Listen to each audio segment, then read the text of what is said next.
Magandang hapon sa inyong lahat.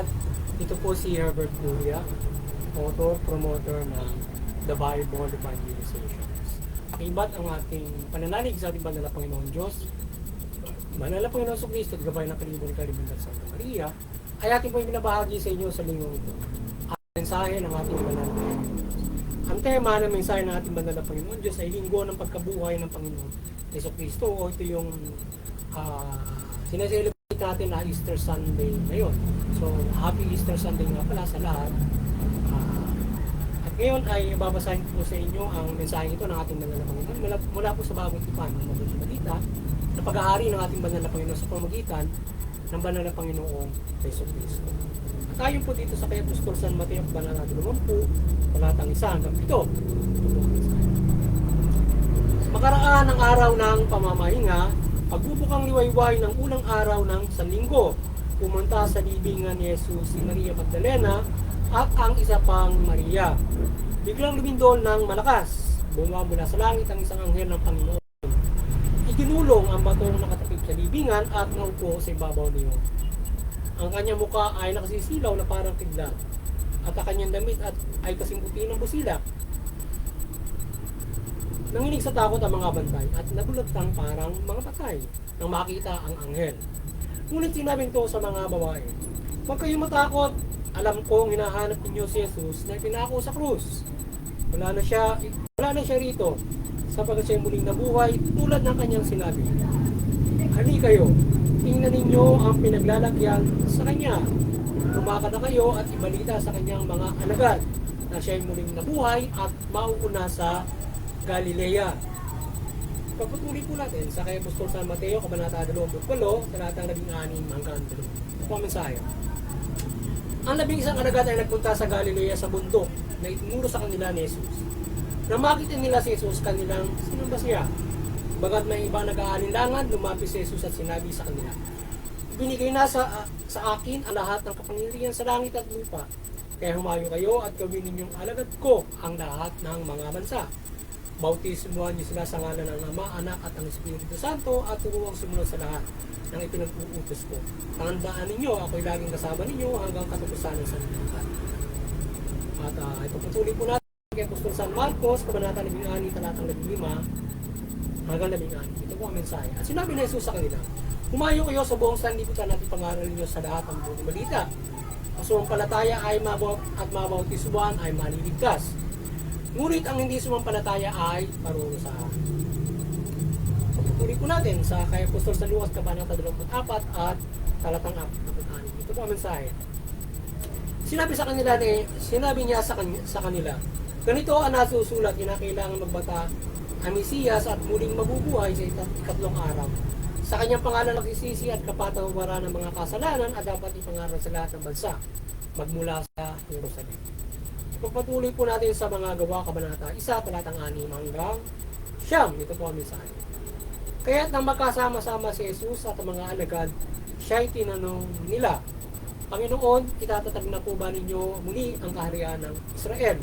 Sumugot siya, "Ang mga panahon at sandali ay itinakda ng Ama sa kanyang sariling kapangyarihan at hindi na kailangan pang malaman ninyo kung kailan iyon. Ngunit bibigyan ko kayo ng kapangyarihan, pagbaba sa inyo ng Espiritu Santo, at kayo magiging saksi ko sa Jerusalem, sa buong Judea, Samaria, hanggang sa dulo ng mundo." Pagkasabi ito, siya ay umiakyat sa langit, samantala nakatingin siya sa kanya at tatakpan siya ng bulan.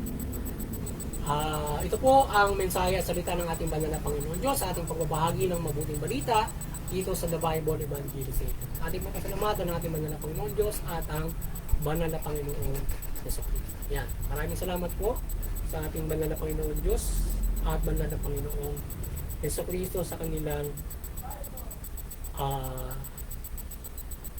pagpapalang ito at sakripisyo ito. Ngayon ay ipaliliwanag ko po sa inyo ang mga mensahe ito mula sa tema na Linggo ng Pagkabuhay ng Panginoong Yeso Kristo. Ito nga yung ating sineselebrate Easter Sunday. Ngayon po ay nais kong ipapatid sa atin ng banal na Panginoon Diyos, kung magitan ng banal na Panginoon Yeso Kristo. Nais niyang ipapatid sa atin at ipalam sa atin na ang Panginoong Kristo ay kanyang muling binuhay. Binuhay niya ang Panginoong Kristo upang isa katuparan ng kanyang sinabi na siya ay muling mabubuhay sa ikatlong araw at upang ipakita na tayo ay muling bubuhayin pagdating ng takdang panahon ng Panginoong Kristo at ng Panginoon Diyos at tayo ay mayroong spiritual na pamumuhay o buhay na walang hanggan. So tayo ay sumampalataya at manampalataya na tayo may spiritual na pamumuhay mula dito sa ginawang ito ng ating banal na Panginoon Diyos na muli tayong bubuhayin o tayo magkakaroon ng buhay na walang hanggan kung tayo ay makakaisa doon sa kaligtasan na lubos na ipagkakaloob ng ating banal na Panginoon Diyos, kung tayo ay mananampalataya at isa kong tutuparan ang aral ng ating banal na Panginoon Diyos na ibinahagi na ipinangaral ng ating Panginoon Kristo dito sa mabuting balita. Kaya sa buhay natin yung mabuting balita, mananampalataya tayo, huwag tayo maligtas. At kung tayo ay hindi mananampalataya at isa sa buhay mabuting balita, tayo ay parurusahan ng ating banal na Panginoon. Sapagkat nasa pangalan ng ating Panginoon Diyos, Panginoon Kristo ang pagsisisi at kapatawaran ng ating banal na Panginoon Diyos. Sa mabuting balitang ito, ito ay ipinagkaloob at habag at pag-ibig sa atin ng banal na Panginoon para tayo mabigyan ng pagkakataon ng magbago, makapamuhay na muli at tayo ay makaisa sa itinakda ng banal na Panginoon. Kaya yung mabuting balita ay ating sa buhay upang tayo ay mabigyan ng buhay hanggang sa buhay na walang hanggan. Ngayon, sa buhay ng mabuting balita, sa pagbabagong buhay, kinakailangan ay baguhin natin ating mga pag-uugali. Kinakailangan sundin natin yung pagmumod ng ating Panginoong Kristo sa ating puso at isipan, sa ating mga pag-uugali. Ang kinakailangan tayo ay mamuhay ng hindi makalaman, mamuhay ng makatuwiran, mamuhay tayo ng may katatagan, may pag-ibig, pagmamahal sa kapwa. Yan, marami ang gabay na yan para mabago natin ang ating mga pag-uugali, ang ating puso at ang ating isipan para tayo makapamuhay sa landas na mabuti o banal na may kaligtasan ng Espiritu. Hindi tayo makalalakad sa landas na pumuhay na nais na banal na Panginoon kung hindi natin mabubuhold yung ating sarili o ating mga pag-uugali o hindi natin maiwasan ang halimbawa kagaya ng 10 utos, yung labagin yan. Malalabag natin yan natin at makagagawa tayo ng mga kasamaan kung hindi tayo mamumod ang ating mga pag-uugali para maiwasan ang mga lahat ng mga kasamaan na yan. Na tayo ay mayroong patatagan, mayroon tayong pagmamahal sa kapwa, kahinahon, mabait, matuwid, makatuwiran, yan. Siyempre, nanampalataya tayo sa Diyos. Hinahandol natin ang sarili para bilang buhay na hain. Kaya kung hindi tayo mamumod doon sa ganung klase ng pagbabago ng ating puso at isipan, ng ating mga pag-uugali, hindi natin masusunod yung mga, o hindi natin maiwasan yung mga masamang gawa, kagaya sa pinagbabawal ng Panginoon. Kasi nga, huwag ka papatay, kapag ikaw ay hindi ka pasensyoso, ay tinuturo natin banal na Panginoon, maaari kang makapalaki, maaari kang makapatay ng tao, o maaari kang pumatay dahil sa material na bagay, o dahil sa pita ng laman, dahil sa iyong pagnanasa, dahil sa yanasa mo ng kayamanan. So maaaring gumawa ka ng hindi mabuti dahil sa pagsapitan ng laman. Ngayon kung ikaw ay mamumuhay maka-spiritual diyan sa pag-uugali at pagmumod ng puso at isipan natin at tibay ng ating espiritu, tayo ay makapumuhay, makalalakad sa nais ng banal na Panginoon Diyos ng mabuting pamumuhay mula dito sa mabuting balita. So yun at sana ay tayo ay magkaroon ng malaking pag-asa sa palang ito ng ating banal na Panginoon Diyos dito sa mabuting balita at ito sa ating binahagi ngayon. Tayo ay muling mabubuhay at pagkakalooban ng buhay. Yan. Muli, sana tayo ay sana nagabayan naman kayo ng Bible, the Bible Evangelization sa inyong spiritual na buhay at practical na buhay at kayo magkaroon ng malaking pag-asa sa inyong sa kaligtasang spiritual at makapamuhay ng mabuti sa pamumuhay na ito. At tayo patuloy na umaasa ng patuloy na paggabay ng Banal na Santa Maria ng kanyang gabay ng kaliwanagan, pagmimilagro sa ating pagbabahagi ng mabuting balita. Gabayan tayo sa pagbabahagi ito ng mabuting balita na maliwanagan ng lahat habang tayo ay nagbabahagi. At kayo mahikayat sa pagtalima ng mabuting balita. So may maliwanagan.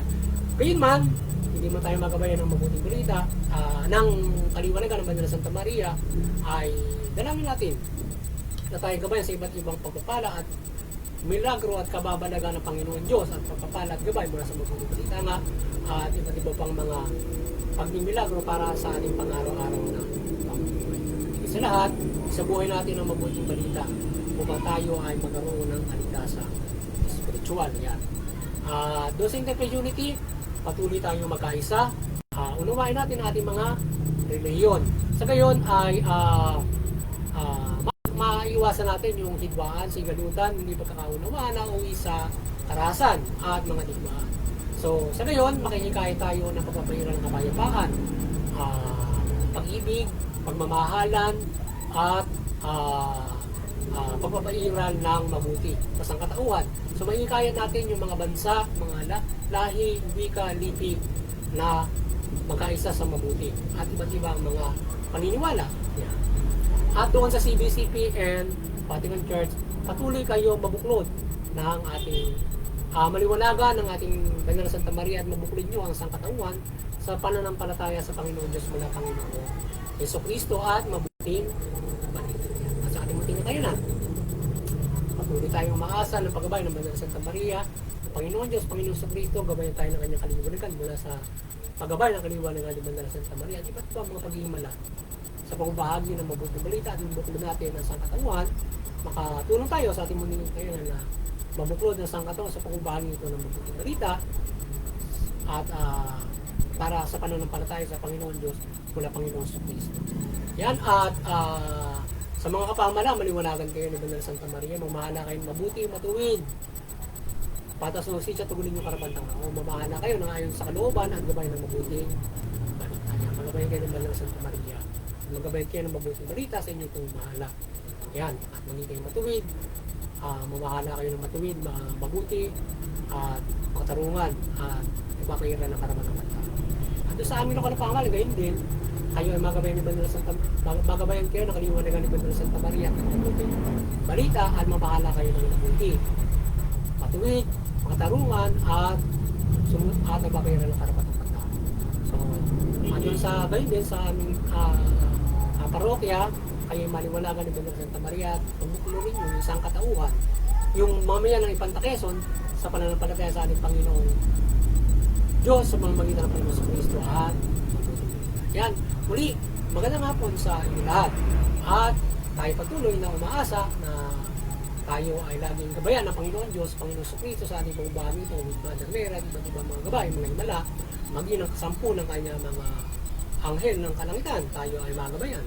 At ng kanilang mga panghimala upang ibahagi ang mabuting balita. At makagabay tayo sa katauhan at mga kapamalaan. Yan at pagpalain ng lahat, ang kapayapaan at ang pagpapala at ang proteksyon ay sumahan. Magandang hapon sa inyo lahat and God bless you.